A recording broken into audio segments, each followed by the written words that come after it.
you very much for this paper, which has also connected us with many of the issues that we've already been discussing, the permeability of the book, the way that paratext changed the identity of the book, the way that readers changed the identity of the book.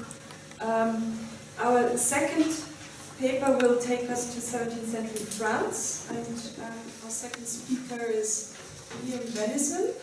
He is a third-year joint doctoral candidate at the University of Kent and the University of Porto, so he also has an intercultural academic curriculum.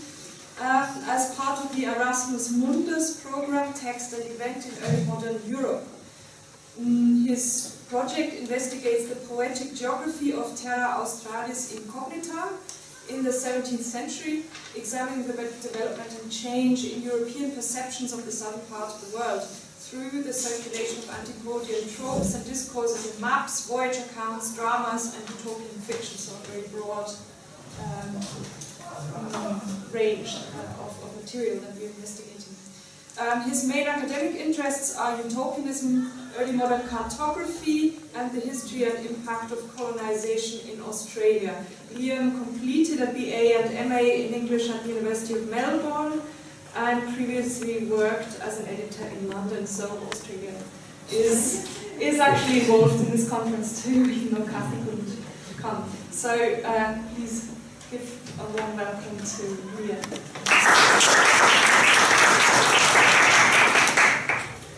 Thank you very much, and thank you very much, Marie-Claire, for inviting me to be here. And, I've really enjoyed the papers, have been wonderful so far, and it's a great privilege to come and meet everyone and talk with you. So, yes, and I can be an Australian representative too, because I was born there, although I've lived 20 years now in Europe. Darko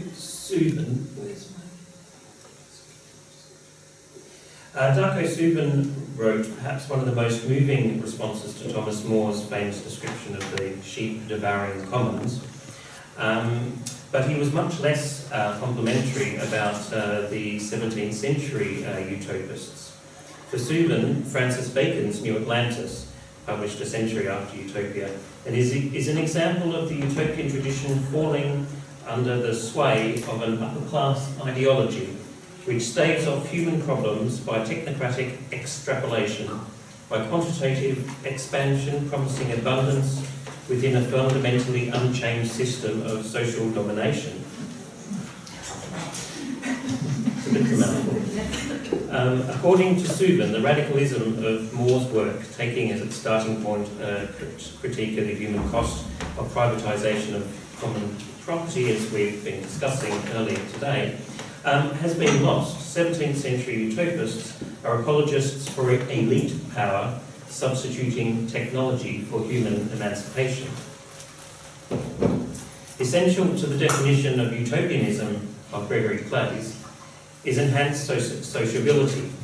Utopian society should be characterised by a more communal form of living, friendship beyond immediate family or tribe, egalitarianism, not necessarily communism, communal trust, and it should be this worldly. So technocracy would seem to be opposed to Clay's notion of utopia. Therefore, we might ask if Subin's dim view of 17th century utopias is correct, to what extent do they even count as utopias? The two French utopias I'll discuss today were written in the later part of the 17th century, after Louis XIV came to power in 1661. The Sun King's long reign saw far-reaching social changes in France, the building of an absolute state with the king as cult figure, and a concerted programme working with the Académie Royale des Sciences, which was founded in 1666, to deploy technical knowledge in the projection of French imperial power across the nation and across the globe. The first work I'll discuss is by Gabriel de Foigny. La Terre Australe Connue was first published in 1676. Foigny's utopians are vegetarian hermaphrodites. Living in Foigny's adaptation of Terra Australis Incognita, the huge theoretical southern continent that was largely invented by Gerard Mercator between the 1540s and 1570s. And this is in orange, the massive continent that fills the southern hemisphere. To maintain their society, Fwanyis Australians kill anyone born as one sex. In combining both male and female in one body, hermaphrodism is the symbol for Fwanyi and embodiment of supremely rational human perfection. The Australia live in perfect harmony with nature, eat the fruit that falls from the trees, and reproduce without the passions of sex. When they know it is their turn to die, they perform the required ritual without emotion. This rational uniformity seems to breed impassivity, and the European narrator, the visitor to this utopia, eventually rejects their society and returns home to Europe. The second work that I will discuss is by Denis Whitehouse. L'Histoire des Sévérans was published in 5 parts between 1675 and 1679. The first was he actually published first in English before translating it into French. Severandian society is more obviously a commentary on contemporary France. Their ruler, Severius, is a Zoroastrian who flees from Muslim persecution in Persia and discovers the Southland, Terra Australis, where he conquers one of the people and sets up a new kingdom, a benevolent kingship, a semi-divine personality cult of himself, in order to manipulate his subjects into harmonious obedience. Those who break the strict social rules receive harsh punishment, and the utopian society is discovered many years later by Captain Sidon, a Dutchman, and this is how the reader is introduced to Whitehouse's utopia. So, in short, both works posit happy communal societies in which property is held in common. Les Sévérans in particular was very popular in the Soviet Union, these two French utopias of 1670. So my question is: do these two French utopias support Suvin's claim that 17th century utopianism fell into a technocratic rather than socially enhanced nature? I'm not going to try in this paper to answer this, offer a comprehensive answer to this question, but what I will do is look in a little detail at the estrangement that shapes the geography of these two late 17th century French utopian imaginaries. And by comparing the way in which they translate and adapt tropes of utopian geography from Moore's work, it should be possible to approach an understanding of where the two French utopias fall between the enhanced sociability of Clay's definition and Zubin's charge of technocratic elitism.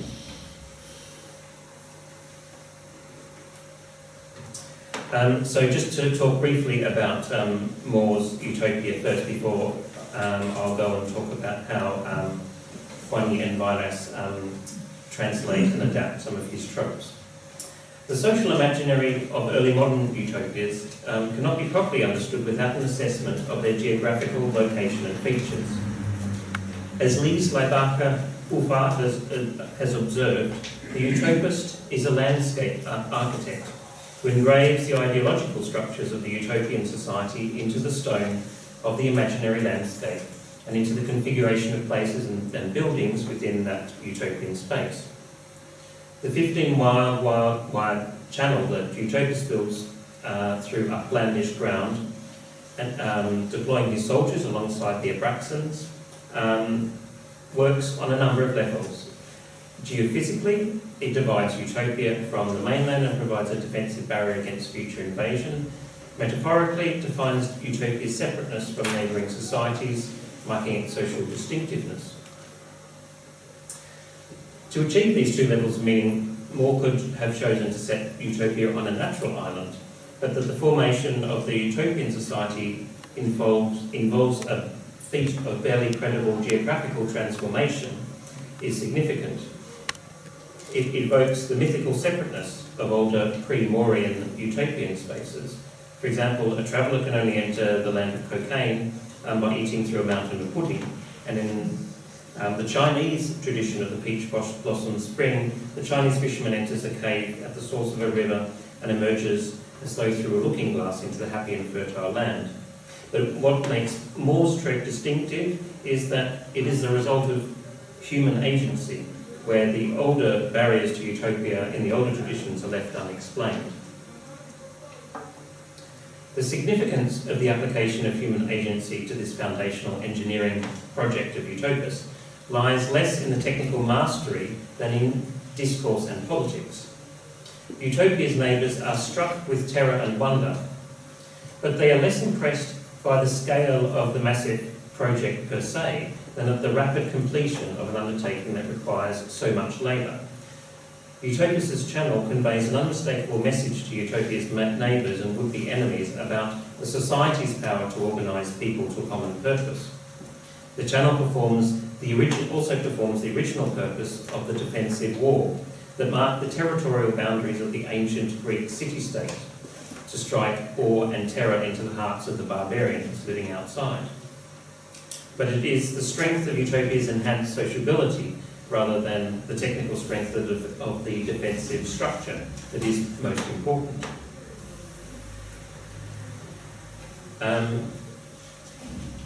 Just a brief word on poetic geography, which is the idea that humans accommodate experience of difference by comparing it to the familiar. In Shakespeare and the Geography of Difference, John Gillies adapted the concept from Giambattista Vico, who in his New Science of 1744 proposed that this was the method by which the ancient Greeks colonised the world. And here we see the association of utopia with the trope with travel literature. Gillies analysed the role of the theatre in the early modern growth of geographical awareness. And the gate of the ancient Greek city was the primary site for the meeting of alterities and for the violent defence of civilised territory against the barbarian other. And these are tropes that are fundamental to both Juany's and Vairas's work.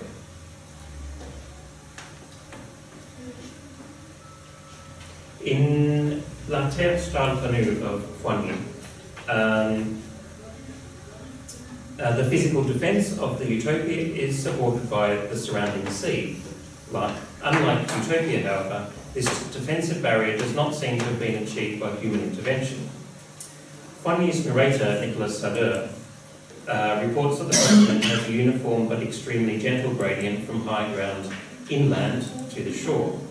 This gradient continues below the sea, so that the waters off the coast are of such shallow depth that even 3 leagues from the shore, they are unnavigable for ships. That's the technical aspect. A second aspect of La Terre Australe's defence is the guard of a flock of vicious seabirds which attack anyone who approaches the shore.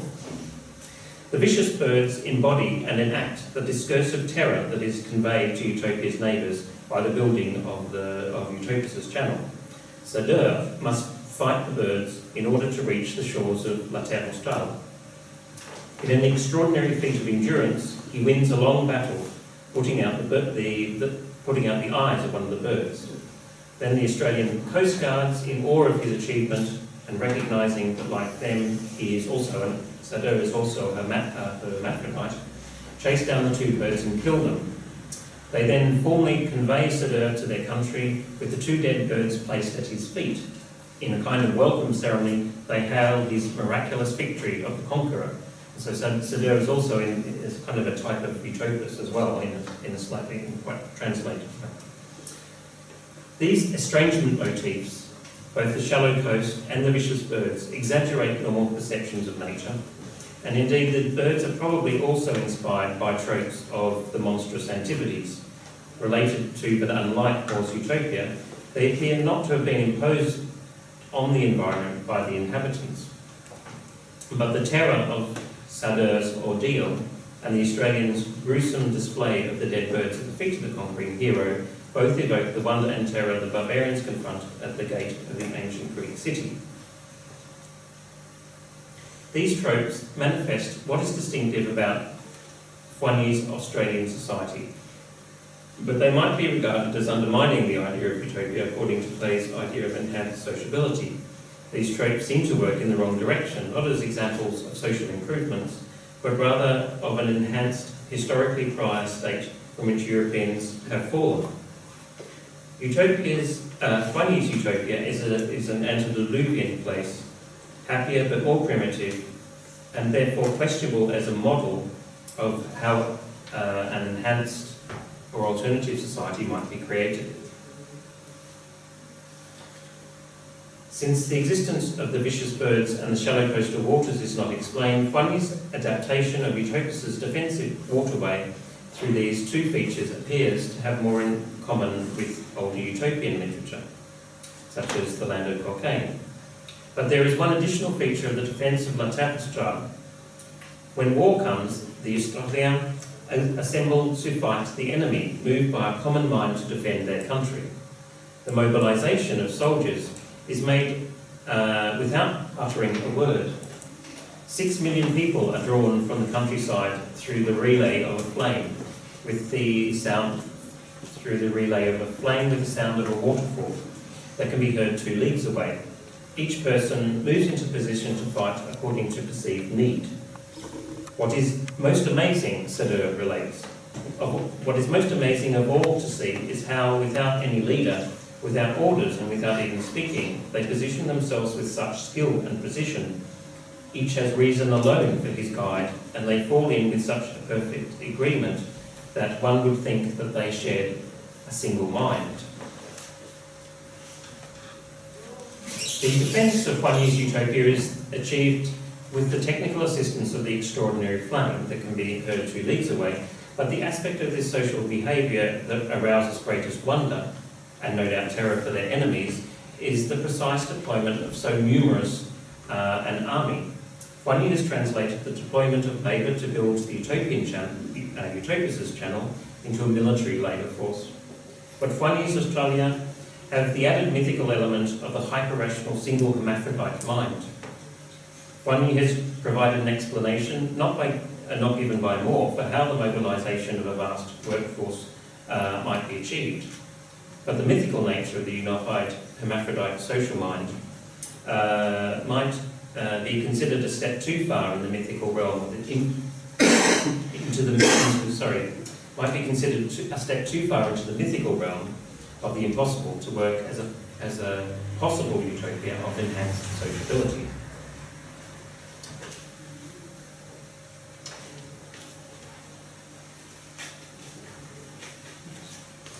Viras's utopian geography is the most complex of these works.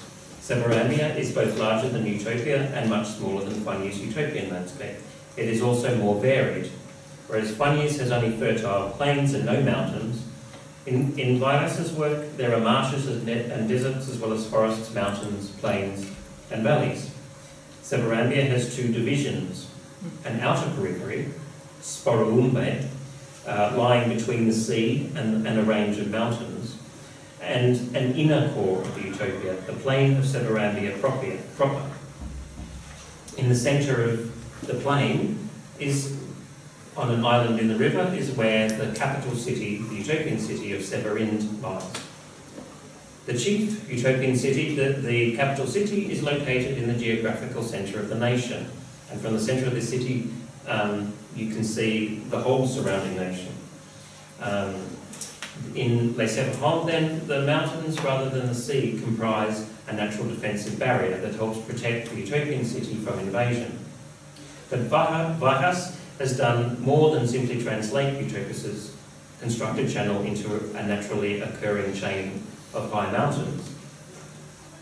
Vajas translates Utopus' channel into a tunnel through the mountains. This tunnel is built to enable easier passage from the periphery of Spororumbe to inner Sevarambia and to the capital city. This feat is carried out at the beginning of Severius' reign and entailed 10 years' labour by 4,000 men, night and day, stopping only for national festivals.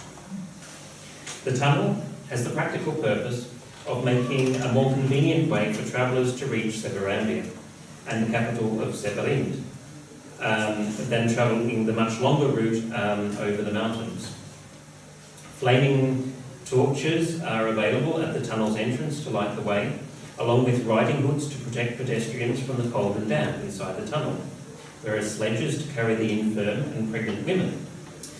And there are two pathways, one with steps for travellers on foot and another one for carts carrying goods, which are drawn by ropes fastened to wheels turned by men. This is an improvement project of human ingenuity that builds on a natural advantage. The tunnel begins in a natural cavern on the Spororumbe side. Like Eutropius' channel, the tunnel also works on the level of poetic geography, but in a different way. It is a spectacle of awe and terror in this way it's a spectacle of awe and terror to deter foreigners. But the awe is not as mythic as that in Huangyi. In fact, it is even more mundane than that described by Moore. Virus builds awe in the reader about the mountains, about the mountain tunnel, through a long narrative that Captain Sidon, who's the Dutchman who discovers Sevarambia in Utopia. Virus builds awe in the reader about the mountains through a long narrative in which the Captain Sidon and his European visitors journey across Sevarambia, guided by their host, Sir Modas. When the voyagers finally reach the mountain, after stopping at a number of wonders and various cities along the way, the tropes of awe become more frequent. The awe is created both by nature, the mountains appear exceeding lofty and almost upright, and by human agency. The visitor's guide, Sir Modus, increases the visitor's anticipation, growing anxiety about the mountain crossing, by informing them that he's going to take them to paradise by the way of hell. Just as the reader might expect the narrative to become mythic, however, it suddenly turns mundane.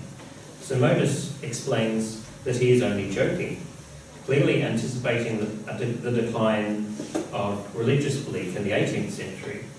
Sir Modus explains that he's in fact using heaven and hell just as mere metaphors for overground and underground, so going through the mountain instead of having to clamber the long way across the top. But his little ruse has the effect of striking terror into some of his guests, who are clearly not ready to use terms such as heaven and hell so cavalierly. The men are, quote, very much amazed and submit to their destiny with stoicism. The women, however, are, quote, thrown into a terrible fright and apprehension and begin to cry, thinking that they are being led to their deaths. Aside from Virus portraying a disdain for women, this passage is a good example of how Virus translates and elaborates on the tropes of Moore's Utopia to build a story which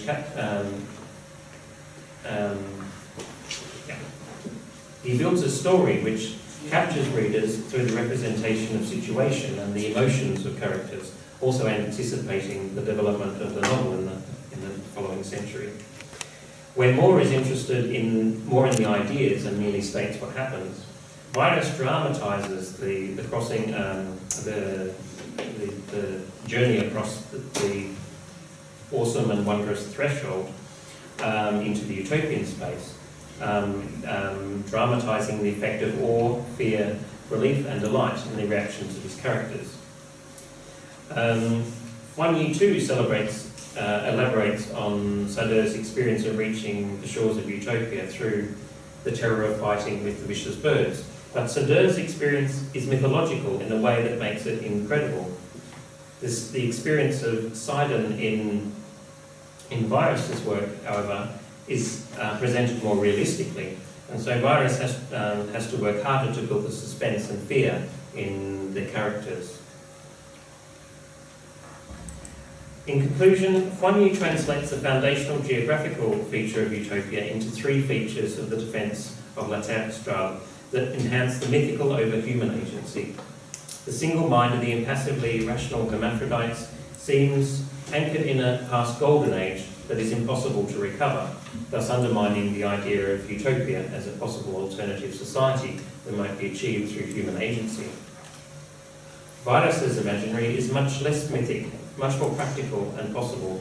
Virus had a strong belief in the possibilities of technical solutions and offers convincing details about the operation of the tunnel through the mountains that shapes it more probably in the reader's mind than the monstrous birds or flattened landscape of Huan Yu.